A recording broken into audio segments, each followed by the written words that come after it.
Chaque jour, ça change. Chaque jour, on annule des cas, on reporte, on les reporte au mois de janvier, tout en sachant qu'au mois de janvier, on ne sait pas dans quelle situation on sera. Le bloc opératoire, un univers à part, a priori très éloigné de la prise en charge des patients frappés par le Covid. Mais l'hôpital dans son ensemble encaisse la pandémie depuis près de 2 ans et souffre à chacun de ses étages.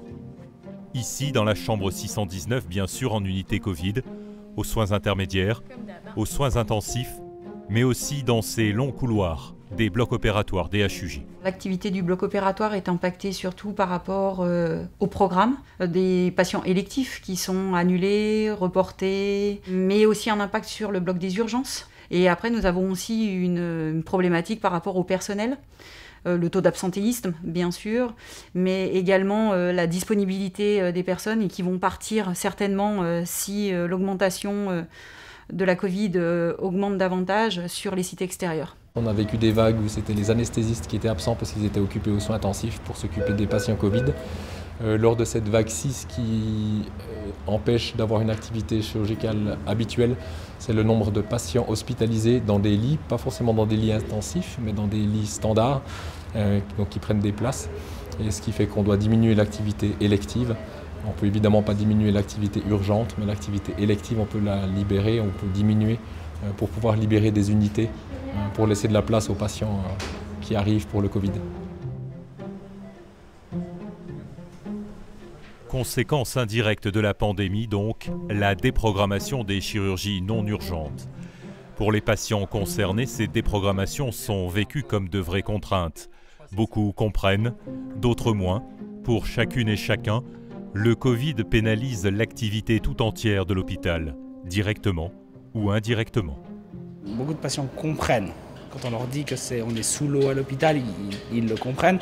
On a certains, mais ça reste une minorité de patients qui peuvent s'énerver parce qu'ils ont déjà été annulés lors des vagues précédentes. On doit se préparer à mobiliser une partie de nos activités sur des établissements privés qui nous soutiennent dans cette démarche. C'est pas juste retirer un patient d'une case, c'est appeler les patients, leur expliquer, leur envoyer un courrier explicatif, les rassurer aussi avec cette notion, même si votre intervention est annulée, on ne vous oublie pas, s'il y a un souci, il faut venir aux urgences, enfin, tout ce discours-là en fait. On peut être amené à subir l'agressivité, le désappointement de certains patients, et c'est vrai que ça engendre une fatigue psychologique associée, comme on disait, cette non-visibilité, puis l'impression de faire et défaire en permanence, et de ne pas sortir satisfait de sa journée de travail en disant « j'ai réussi à faire tout ce que j'avais à faire ». Là, ça va faire 2 ans que ce n'est plus du tout le cas. Moins d'activité de chirurgie, mais une tension et une incertitude grandissantes, synonyme de fatigue physique et psychologique pour les équipes des HUG, celles en première ligne d'abord, mais aussi les autres. L'édifice HUG encaisse sa 5e vague aujourd'hui. Son personnel est toujours là, au-delà de la fatigue, debout et face au virus. Éprouvé. Je trouve que c'est le terme le plus approprié. On dit toujours fatigué, mais quand on est fatigué, on se repose. Et pourquoi c'est pas seulement de la fatigue physique ? Il a fallu changer de fonction, changer d'horaire, être confronté beaucoup plus fréquemment que d'habitude à des patients graves, à la mort. Alors j'ai pas de doute qu'ils vont répondre présent comme ils l'ont fait lors des vagues précédentes, mais je pense qu'on a un petit peu moins de réserve quand même. Je dirais aujourd'hui le personnel, au-delà de la fatigue, il y a une lassitude. C'est vrai que d'être confronté depuis maintenant des mois à la maladie, la souffrance, la mort, l'incertitude, on fait, on défait, on demande de la mobilité. Aujourd'hui, c'est plus difficile.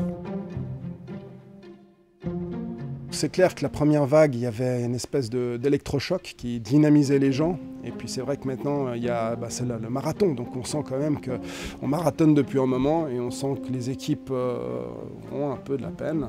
Je pense que l'esprit est là. Je pense qu'avant tout, on est des soignants. Et avant tout, on est là pour le bien qu'on fait. Et c'est clair qu'on utilise l'outil qu'on a pour justement faire en sorte de faire notre mission.